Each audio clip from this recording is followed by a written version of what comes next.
இன்றைக்கி ஹெல்த்தியான பூண்டு ராகி அடை தான் பார்க்க போகிறோம். இது ரொம்ப டேஸ்டியாகவும் கிறிஸ்பியாகவும் இருக்கும். எங்கள் வீட்டிலலாம் ஓயாமல் இந்த ராகி அடையை தான் செஞ்சு கேட்பாங்க. அவ்வளோ ஹெல்த் பெனிஃபிட்ஸ் வந்து ராகியில் இருக்குது. இதை செய்கிறதுக்கு 1 கப் ராகி மாவு எடுத்துக்கோங்க. நான் ஒரு பெரிய வெங்காயத்தை சின்ன சின்னதாக கட் பண்ணி வச்சுருக்கேன். அதை சேர்த்துட்டு ஒரு முழு வெள்ளைப்பூண்டையும் ஸ்மால் பீசஸாக கட் பண்ணி சேர்த்துக்கோங்க.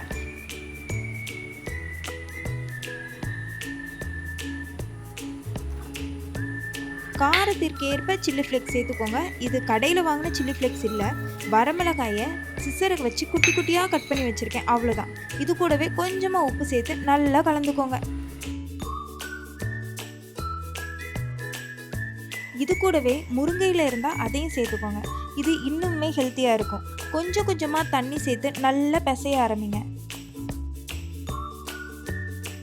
முக்கியமாக இந்த வெள்ளைப்பூடு கட் பண்ணும்போது ஃப்ளாட்டாக கட் பண்ணிக்கோங்க. அப்போ தான் ராகியடை சாப்பிடும்போது அந்த வெள்ளைப்பூடோடைய ஃப்ளேவர் தூக்கலாக டேஸ்ட்டாக இருக்கும். வெள்ளைப்பூடு தான் இதுக்கு டேஸ்ட்டே அப்படின்னு சொல்லலாம்.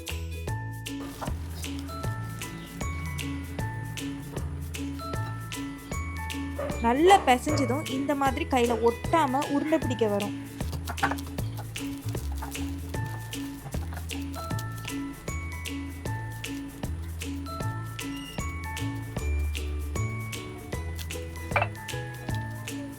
எல்லா மாவையும் உருண்டை பிடிச்சு எடுத்து வச்சுக்கோங்க.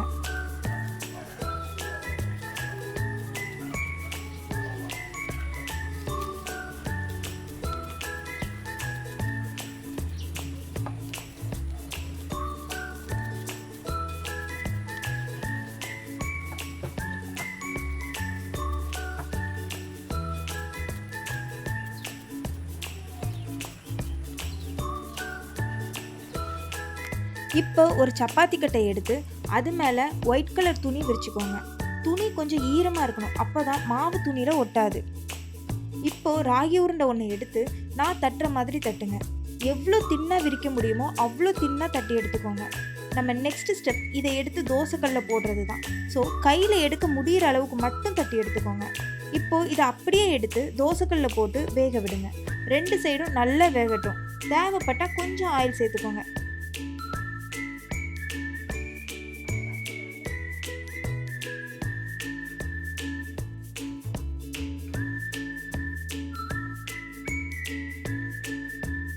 அவ்வளோதான், டேஸ்டி ஹெல்தி அண்ட் கிறிஸ்பியான பூண்டு ராகி அடை சாப்பிட ரெடி ஆயிடுச்சு. இதுக்கு செமையான சைடிஷ் வச்சு சாப்பிட்டா 2 இல்லை 3 இல்லை 5 ஆறு உள்ளே போகும். தாத்தான்னு கேட்டுகிட்டே இருப்பாங்க. இன்றைக்கி நான் தக்காளி சட்னி தான் சைடிஷாக வச்சுருக்கேன். இந்த சட்னி ரெசிபி நாளைக்கு அப்லோட் பண்ணுறேன். டிஸ்கிரிப்ஷன்லேயும் லிங்க் ஆட் பண்ணுறேன், மறக்காமல் அதையும் பாருங்கள். காம்பினேஷன் டாப் நாச்சாக இருக்கும். வீடியோ பிடிச்சிருந்தால் லைக் பண்ணுங்கள், மறக்காமல் என்ன ஃபாலோ பண்ணிக்கோங்க.